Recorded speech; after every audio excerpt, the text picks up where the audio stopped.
We would like to acknowledge the traditional custodians of the lands on which we meet to share these conversations on the Vegan Compass podcast. We extend our respect to elders past and present, as well as any of our listeners and guests.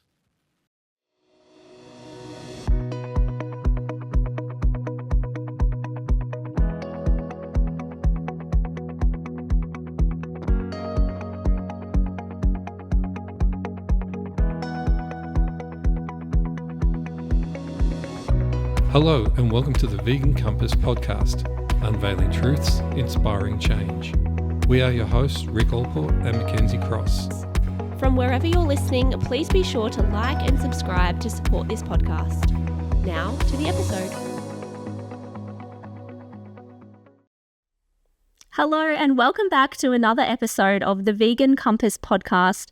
We're so excited to have you with us. It's just me today. Unfortunately, Rick is unwell. He is so sad to miss an episode, but we'll send him our best wishes for a speedy recovery. I'm very excited that today we're talking to Andre Borell from the Envoy Foundation. So, hi Andre, who are you and what do you do?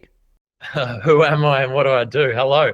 I first became involved in this space as a documentary filmmaker. I did an investigative documentary, and now I have found myself lobbying in political circles and being an activist and all sorts of stuff off the back of that film. So, who am I and what do I do? That is a tough question to answer, but that's a little bit of who I am and what I do, at least.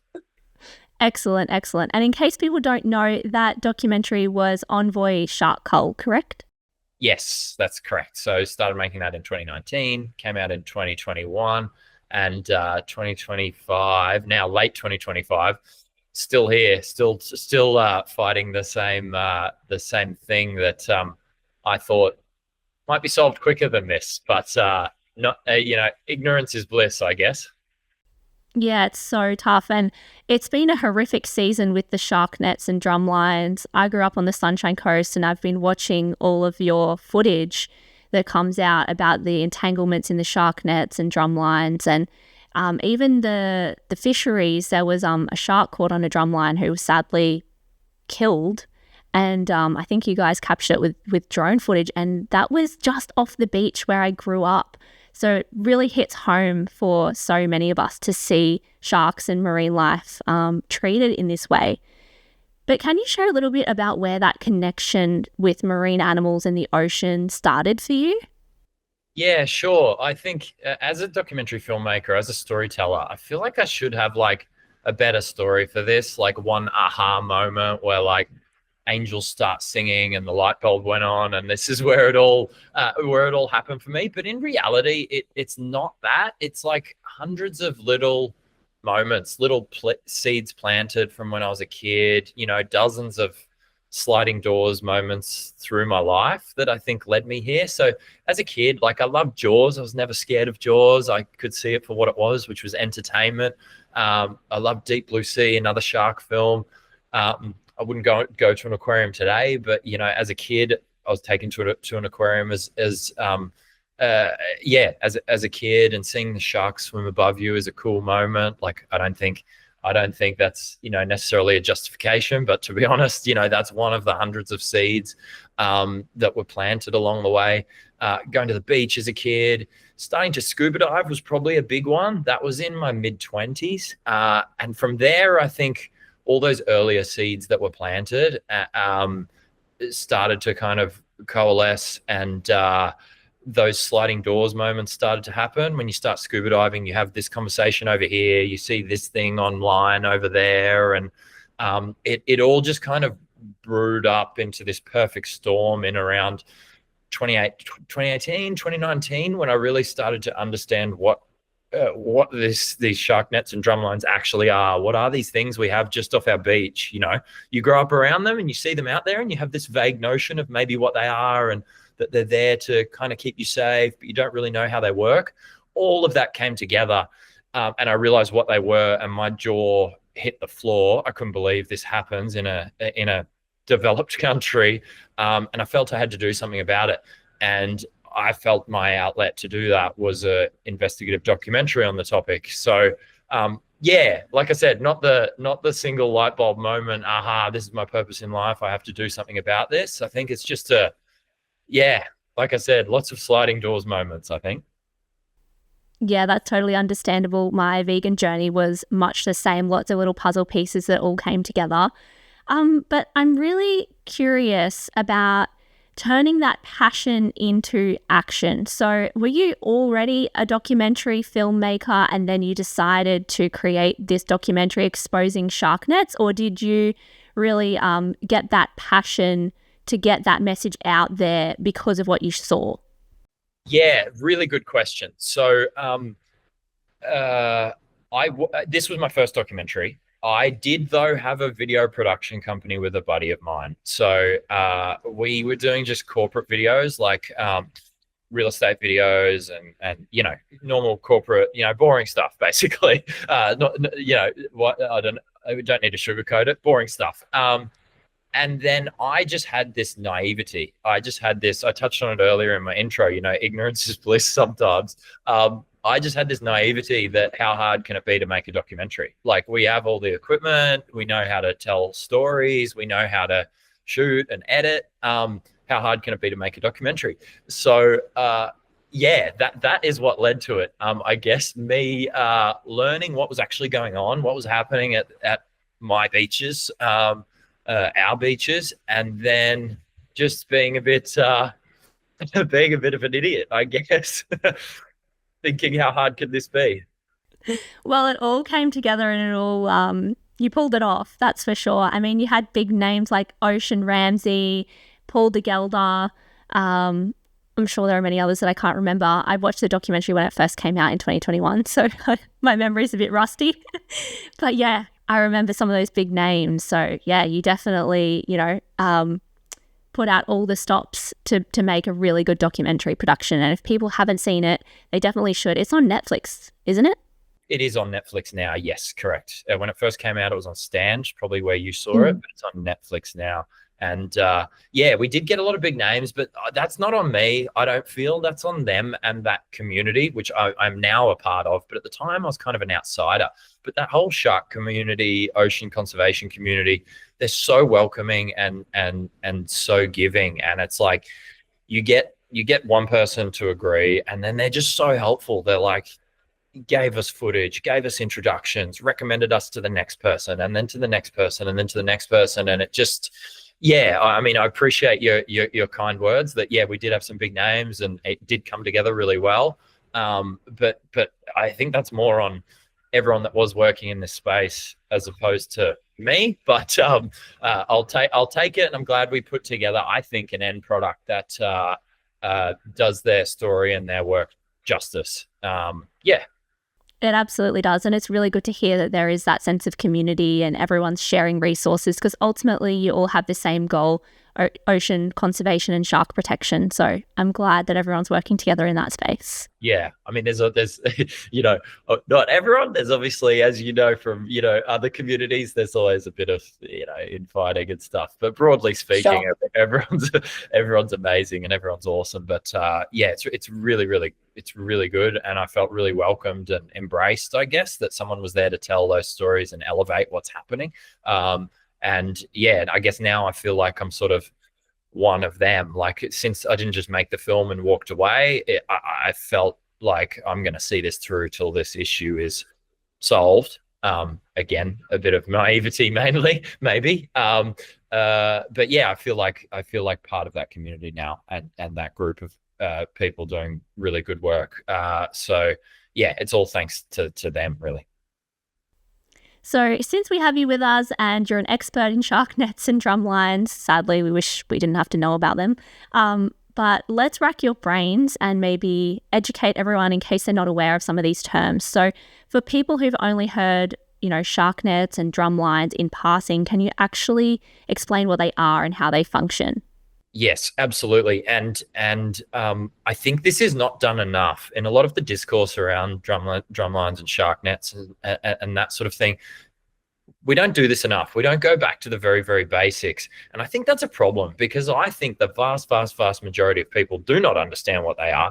And this whole discourse around them is based on misunderstandings. You can't have a real discourse unless you have the fundamentals right. So thank you for the question, and gladly. The very, very basics of a shark net are, they're basically when compared to the scale of the beach that they are at, they're a very, very small fishing net set 500 meters from shore. That's it. They're about 150 meters long in New South Wales, 180-ish in Queensland. They're about 6 meters tall or deep, however you want to think of them. And they're set in 12 meters of water. So that's the scale, call it 150 meters by 6 meters, sitting in 12 meters of water, 500 meters from shore on a beach that's potentially kilometers long. That is what a shark net is. What people think a shark net is, and I must clarify, it is absolutely not, is some sort of barrier or some sort of enclosure. People sometimes think shark net and they think of the swimming enclosures that are in Sydney Harbour, for example. Sydney Harbour has a lot of actual enclosures where it's the depth of the water. It actually protrudes above the water a little bit. It goes the full length of the beach and then it returns back to shore. Not what a shark net is, not what we're talking about. That's a swimming enclosure, or if you will, a shark barrier. That is not a shark net. A shark net is literally a fishing net run by a fishing contractor, managed by the Fisheries Department of the New South Wales government, 500 meters from shore at 51 beaches in New South Wales. Very, very similar in Queensland. Again, run by the Fisheries Department, operated under the Fisheries Act, etc., etc. It's a fishing device. Drumlines, I'll also go into that. Basically, a drumline in its most basic form is a fishing hook. That's all they are. So they're anchored to the sea floor. Then there's a buoy, a buoy at the surface, and then there's a chain hanging down, and there's a baited hook hanging from that.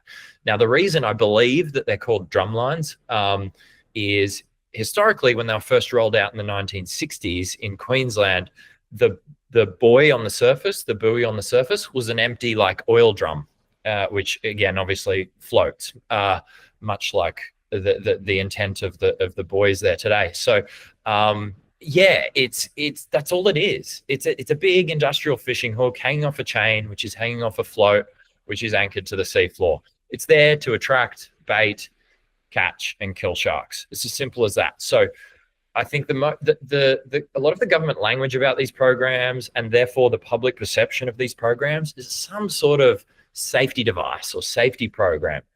It's absolutely not. It's a commercial scale shark fishing operation, basically. The logic being, we kill a bunch of sharks, we make the ocean safer. Now, two things about that is the science doesn't support that.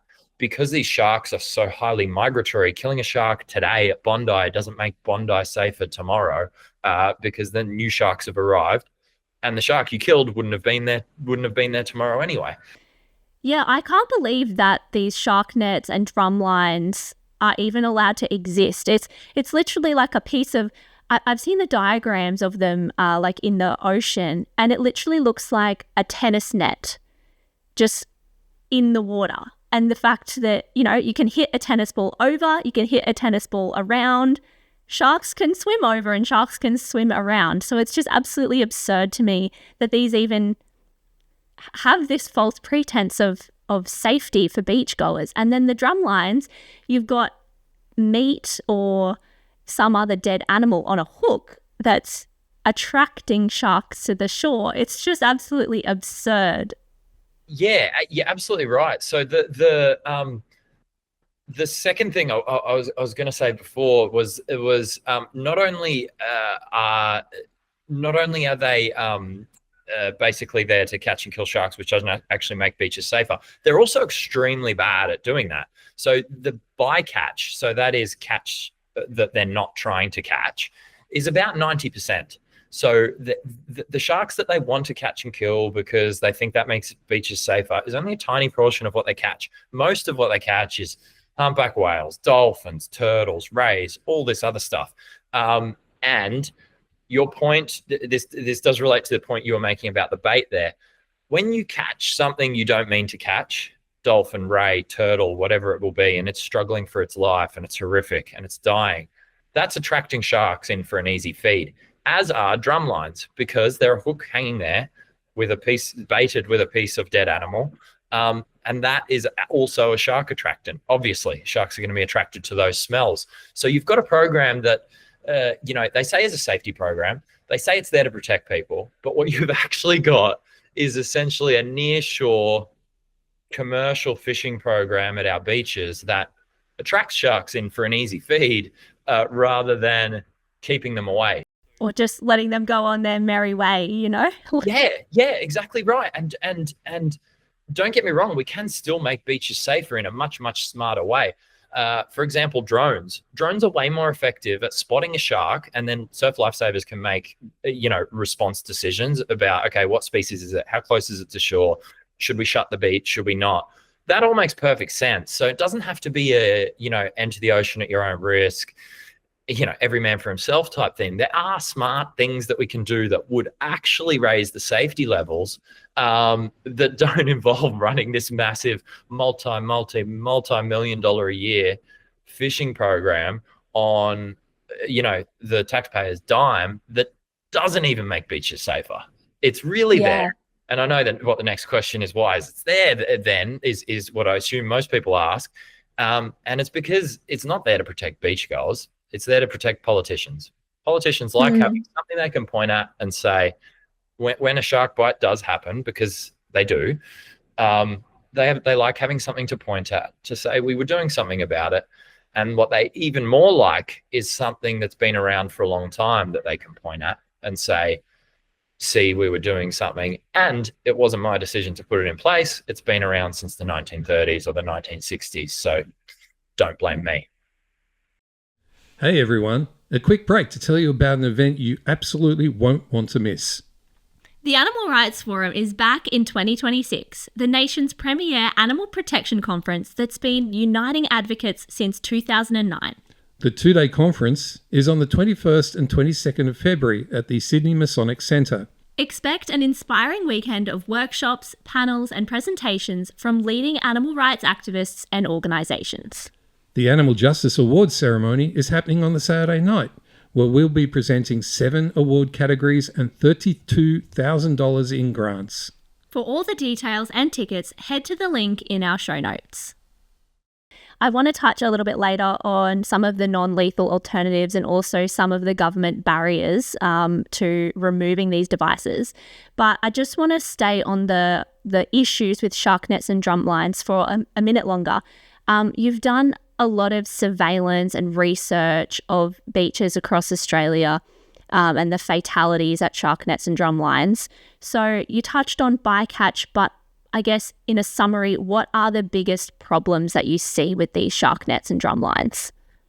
Yeah, look, number one is that they're not effective. People get bitten at beaches with shark nets and drumlines, and people die at beaches with shark nets and drumlines. It's that simple. So the number one, I guess the human-centric problem and the way politicians view this is it's about human safety, but it doesn't actually work. So that's the number one problem, is they don't do what they're advertised to do, what the public are led to believe they do. Now, from an animal welfare perspective, is the horrific pain and cruelty that these devices inflict. And a dolphin caught in a shark net or a turtle hooked on a drumline does not...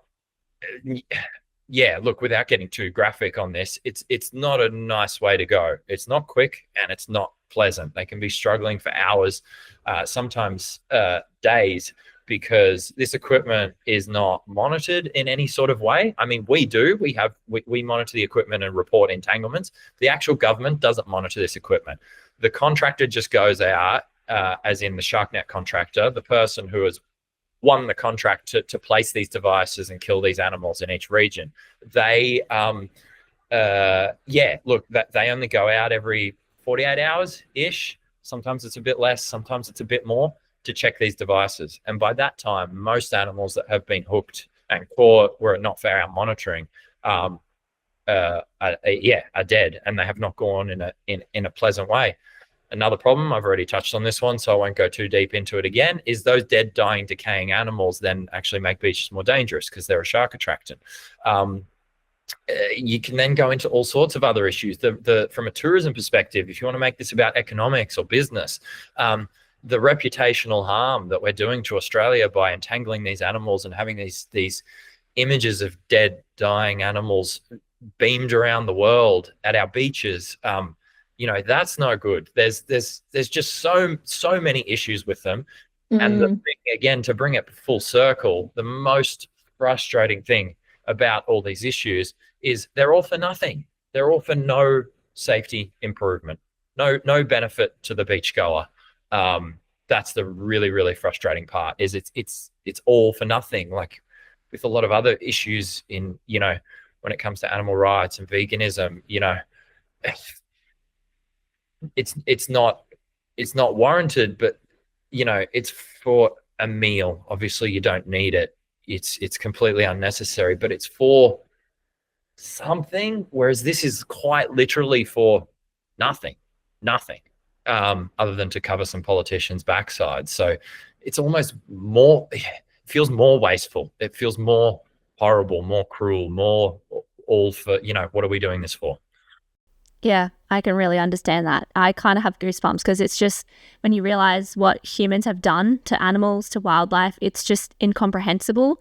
And the fact that there is no justification for it is kind of really hard to reconcile, especially I'm sure for someone like you who has put so much time and effort and energy into advocating for this, for it to feel like it's not really getting anywhere. I really hope that soon we'll see a change.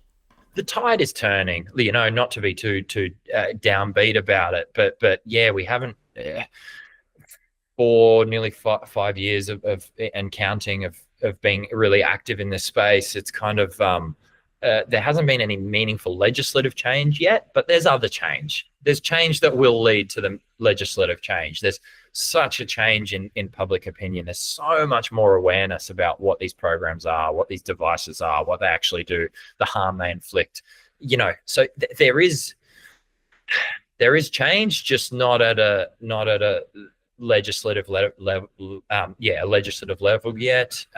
Politicians are a lot more stubborn and a lot more risk averse, because they do, rightly or wrongly, they perceive change as risk. They're a lot more risk averse than I imagine they would be. And I shouldn't say politicians and lump them all together, because there are some good ones. You've had some on your podcast, I believe. There are some good ones. So I've got to get out of that habit of saying, generalizing politicians in that way too much. But you know what I mean. Broadly speaking, I do. Politicians with the power to make these changes, be that the fisheries minister or the premier, that's who I'm referring to when it comes to some of this cowardice and some of this aversion to change. I shouldn't generalize like that. There are some good ones. Shout out Emma, Georgie, and Amanda. We've had them all on the podcast recently. So yes, there are some good ones that give us hope. So I'd love to understand a little bit more about this as an environmental problem. We've sort of touched on like the animal welfare concerns of killing sharks in this way, but what is the broader environmental consequence of removing apex predators from the food chain? Really good question. And I'll have to be careful not to go too deep on this, because we are currently dealing with a lot of matters related to these programs in relation to the federal EPBC Act. There's just been this whole big reform process where they've improved the act. We're working on a legal challenge where these programs are potentially illegal under that act. So I've got to be careful not to go too deep here. Pull me up if I do. But broadly speaking, you don't want to remove apex predators from any ecosystem, but also marine ecosystems, because of the flow-on consequences that it's going to have. There's a really good scene on this where one of the people in our documentary, Dr. Leonardo Guida from Australian Marine Conservation Society, talks about this better than I can. But essentially, when you remove an apex predator from the top, there's an explosion in other fish, other lower down animals in the ecosystem. Now, a fisherman might hear that and say, "Oh, fantastic!" But no, not fantastic, because generally, generally speaking, those fish will then overfeed on whatever it is that they feed. So that might be on coral, that might be on other fish, whatever it might be. And then the collapse goes on and on and on, basically referred to as trophic collapse. So definitely watch the documentary. Definitely listen to someone with a PhD in marine biology explain that, not me. But basically, everything gets out of whack. There can be explosion in some numbers, which then overgraze or overfeed, which then obviously they don't then have enough food, so that they collapse back down to much lower numbers or zero numbers, and so on and on it goes. So you don't want to remove apex predators from ecosystems. We see it on land, what sort of terrible consequences it has, and it's basically the same in the ocean. And the really bad thing about these programs is they are specifically designed to do that with just zero regard for the consequence. A lot of these sharks that are targeted in these programs, they're not commercially fished. They're not recreationally fished. Like in some cases, they're protected species and cannot be harmed.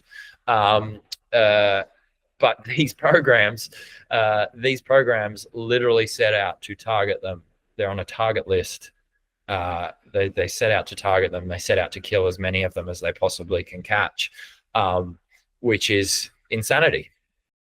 It's so bizarre to have protected shark species, but then have these shark killing devices in the ocean that are indiscriminate. It doesn't add up. No, it really doesn't. No. And they say they have so I should clarify the target list and the target species thing too. These devices are completely indiscriminate. You can't set a hook, a drumline or a net and go, okay, I'm only going to catch tiger sharks with that because that's one of the target species, one that I have particular affinity for because I've spent a lot of time in the water with them. You can't set a net or a hook that's going to target tiger sharks.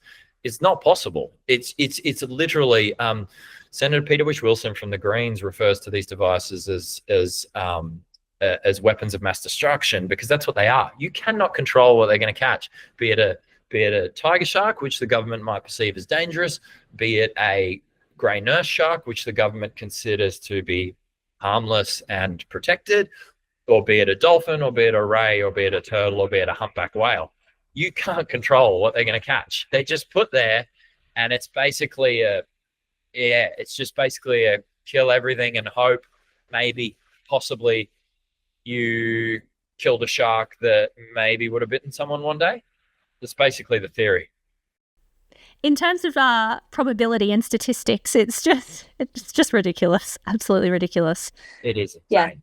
Yeah. The more I talk about it, I enjoy these conversations going back to the basics sometimes because often we're so deep in legislation and or in footage we've just discovered and or just documented. And, I guess sometimes or often speaking with people who know this topic quite well, I love going back to basics sometimes, and it just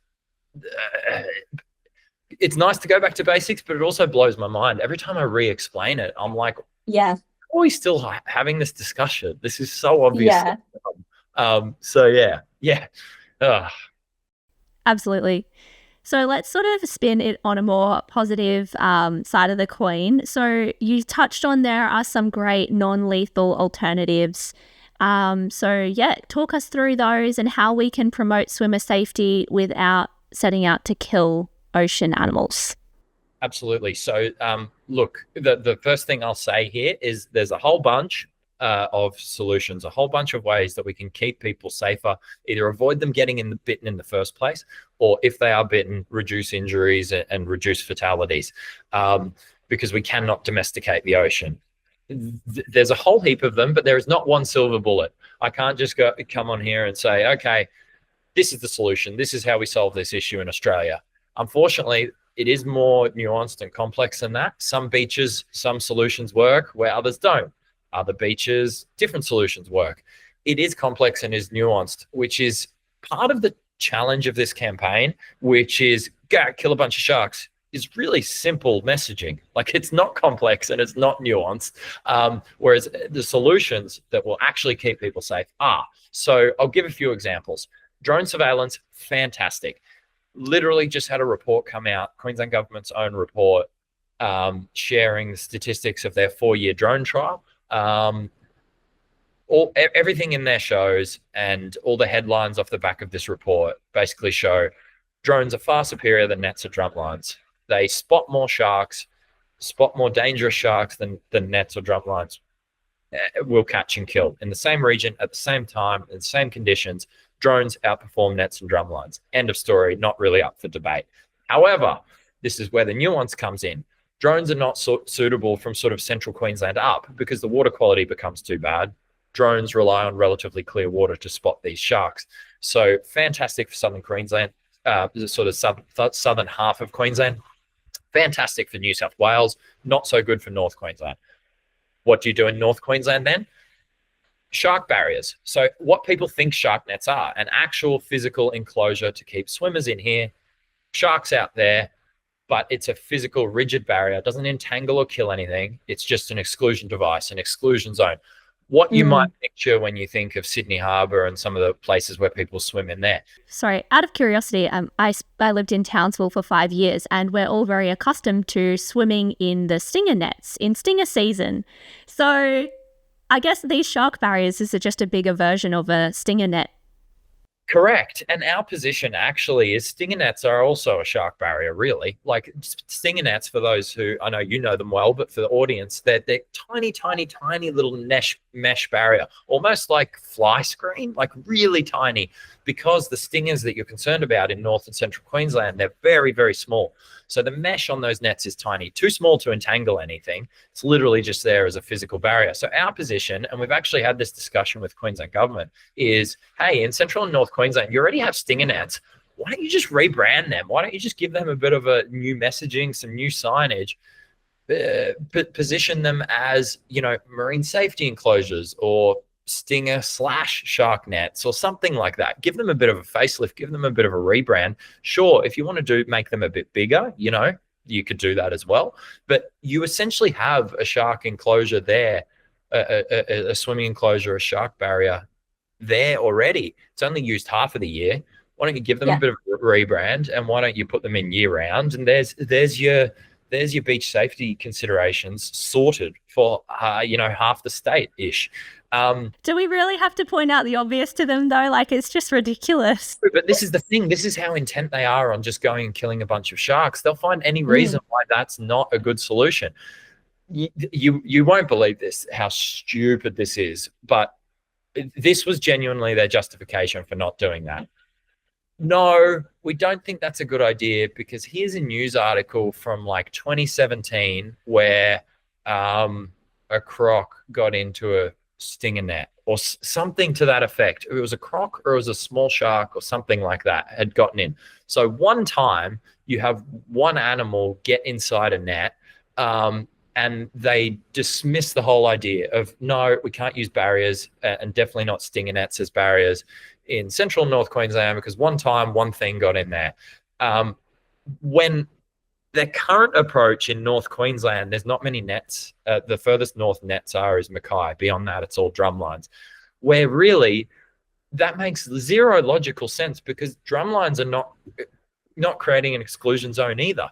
There's hundreds of sharks, thousands of sharks that come inside the drum lines anyway, because they're not designed to keep nets out. So like the logic they're using to discredit a barrier as a solution, that they don't also apply to drum lines, because if they did, that it would be completely useless. So they'll literally twist themselves in pretzels to come up with reasons to not progress the program and to instead defend what they have, even when there is zero logic, absolutely zero logic, as that example shows, in their justification. They're constantly contradicting themselves. It's hypocritical. There is zero logical connection between point A and point B that they try and make. And it's just, it's one of the things that makes working in this space so frustrating. Sorry, I'm just kind of chuckling to myself as you were talking there, because it just comes back to basic statistics, right? The statistics that you're actually going to catch a shark on a drumline or catch a shark in a shark net are very low. And then the probability of a crocodile or a shark climbing into the stinger nets is also very low. So I think these guys need to go back to basic statistics school. Yeah, they're not getting it. Like, one thing happened one time, therefore we don't think that's a great idea. Whereas something like they've currently got something that is not working close to 100% of the time, but that's defending. Bizarre. Very bizarre. All right, let's move you on to a little bit more about your work with the Envoy Foundation. So can you walk us through how the documentary project then evolved into a full-scale foundation? Yeah, so Envoy Foundation grew out of the film. So a lot of people ask which way around was it, because we named the Envoy Foundation after the film being named Envoy Shark Cull. So there's overlap, people get confused, but it was filmed first. And for those that don't know, the definition of envoy is basically a diplomatic representative or a diplomatic messenger, which is what I feel we are. That's what we all are and what we do. We're trying to, be a messenger for animals that can't speak for themselves. So I just that word stuck with me. So we called the film Envoy Shark Cull. Now the Envoy Foundation grew out of that. It was basically to continue that work in this campaign on this issue and stick around until it's solved, basically. Since then, obviously, you meet a lot of people. You speak to experts in a lot of different fields. You learn about more things, more issues. So it's kind of expanded beyond just campaigning in this space. And really, what we're trying to do now is help other people working on other issues, other campaigns in other spaces to scale up their work. So if, for example, if a documentary would help in a particular area get more awareness, more education, more whatever it might be out there to help move a campaign along, that would be something we would look at if we can assist with. Or, we don't have in-house lawyers, but we have quite a bit of legal expertise, I guess, and connections with law firms now based on this campaign. If that's something that, other conservationists, other organizations, other scientists, whatever it might be, might need help in their space, that's something we try and help with. So it's basically to scale up or to amplify work, good, solid work already being done on other campaigns, other issues in other places. So that's our goal, basically, provide assistance where we can to help and amplify good work being done that can just needs a boost, basically. That's great. That's really important work. Just, I guess, to take you back a little bit and some of the context, what were some of those specific conversations or issues that made you realize this needed to expand globally and to other issues other than shark nets and drumlines? Look, initially it was just about a lot of other shark campaigns. So sharks face a lot of threats all around the world. In Australia, nets and drumlines and the culling of sharks is one particular issue, but there's also the commercial fishing, the exploitation of sharks. That's probably the most prevalent one around the world. So speaking to, first it was again a lot of shark stuff that I was going, a lot of people seem to have the same issues and the same challenges. I wonder how we could help with that. So that was where it initially came about. But then I started working on another documentary project, which should come out in 2026. I can't talk about too much yet, but started speaking, and I sort of started going, this dingo campaign sure is similar to this shark campaign that we're doing, and and on it goes. I won't give too many examples because I don't want to give away too much as to what our documentary is going to cover, but it started with sharks and realizing other people working to protect sharks in different ways around the world, and then it spread to other issues, other animals, other campaigns. Yeah, just so many commonalities between them, and I'm of the strong belief that there's a lot of people doing really good work that just need a little extra help or a little expertise in a field that they don't have expertise, and that work can be amplified. That's great. I think it's definitely something that we need in this movement, and just to all be supporting each other, and we all have different strengths. So if we can lend those strengths to a different cause, then it all helps the bigger picture. Exactly. We shouldn't try and do things that I think that are completely out of our wheelhouse. well, not shouldn't try and do things, but we should play to our strengths and let people assist us where our weaknesses are, and rather than try and be a jack of all trades, master of none. And I guess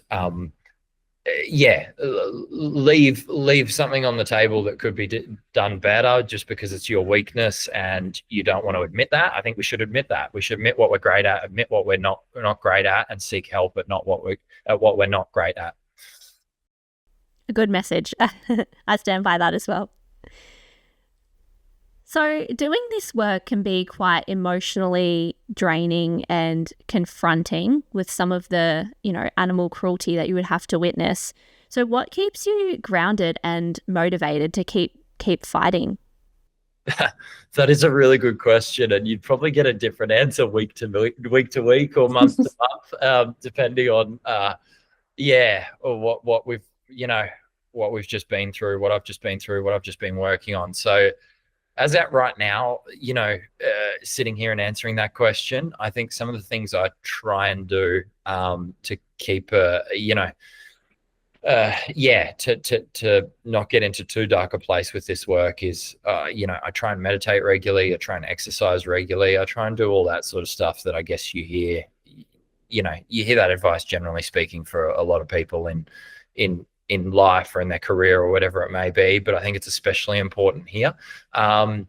In terms of keeping motivation up and that sort of thing, that is tough. Like, we've just had what I would say is, to be very frank, is probably a pretty big loss, a pretty big setback just last week. Environment law reform in Australia, first time it's happening in 25 years, really.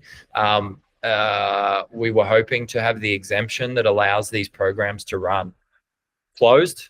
So the exemption, I won't go into all the complexities of the exemption, but basically there's a loophole in the federal environment laws that allows these programs to run.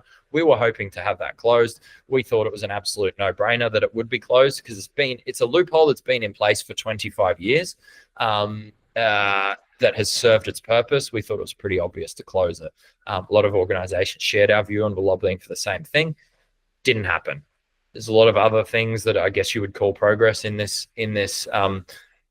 reform that has just gone through, but the one clause, the one loophole that we needed closed, they just didn't touch. They just said, no, not this time around. It wasn't a recommendation in some report 5 years ago, so we're not going to address it. That sucks. Like, that's really rough. Yeah. That's really, really rough. And you kind of, you do put your head in your hands and you go, I won't swear. I don't know if you like swearing on this podcast, so I won't. It's like, why? Like, how? This is so obvious. This is such a no-brainer. Like, how? Why? I don't get it. But really, I don't know if it's just that I've gotten used to being metaphorically punched in the face a lot in this campaign, but you kind of just have to go, okay, that sucks. On to the next thing. How else do we attack this issue?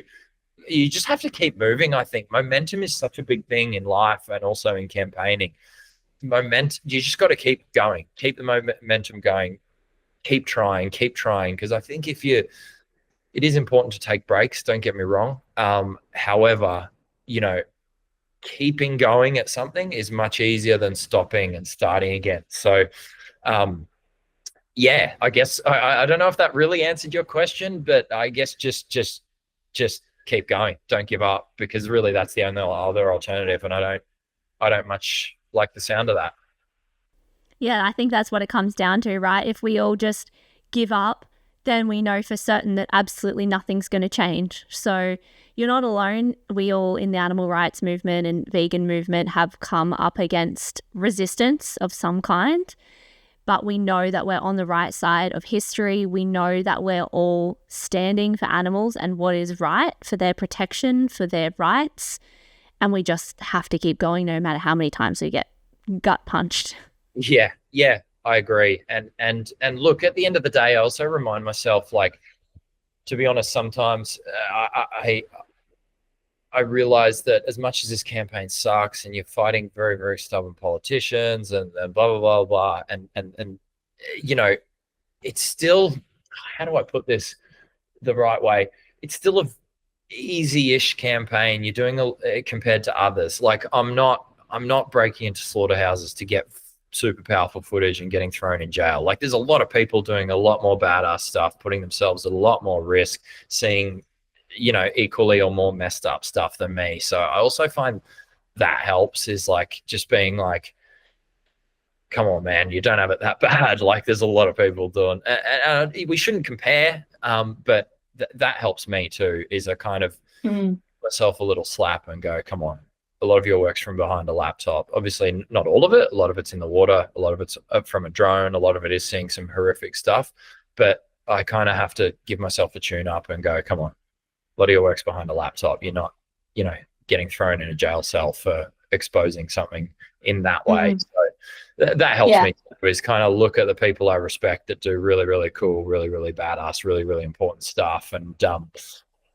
give myself a reality check.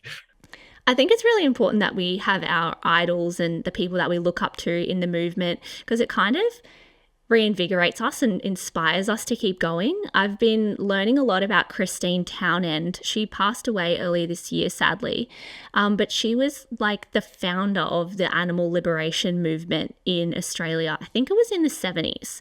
So it's just really cool to like think about all these people who've, done this before you, and all the people who are, in the trenches with you, and collectively we are making progress. We are getting these issues out in the media, on social media. We're getting people talking about these issues. So even if we're not having wins all the time, there are still these incremental changes that we can't take for granted. Yeah, for sure. I couldn't agree more. And look, connecting with people who are doing other work, other good work, really helps as well. Like conversations like this are a good reset, a good like, okay, you're not in this alone. You're not. I think it's important. So, but it's kind of like shark nets and drumlines, right? Like what alternatives could we be doing instead? There's not one silver bullet. How do you keep motivated doing this work, which could suck in a lot of ways? How do you not get into too dark a place? There's not one silver bullet. It's a bunch of different stuff. So you touched on the upcoming documentary. Are there any other exciting projects or campaigns that you're working on? Look, this next documentary is probably the main one. That's been going on for a few years now, and it's nearly ready. It's nearly finished. Release will be, or should be, 2026.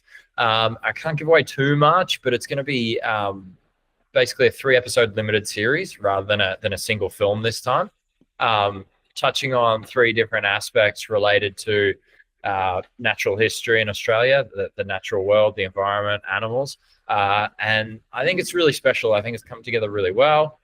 It's gorgeous. It paints Australia in this beautiful light. It shows this amazing landscape we have and these amazing animals we have. But then we also go into the dark underbelly a little bit and show some of the horrific ways we treat our native animals and some of the things that people probably don't know what goes on in this country. So stories told in a very different way to the previous documentary. I'm excited for it. I think it's going to be really good, and it should, much like the last documentary, hopefully open a lot of people's eyes. Yeah, I'm really excited to watch it.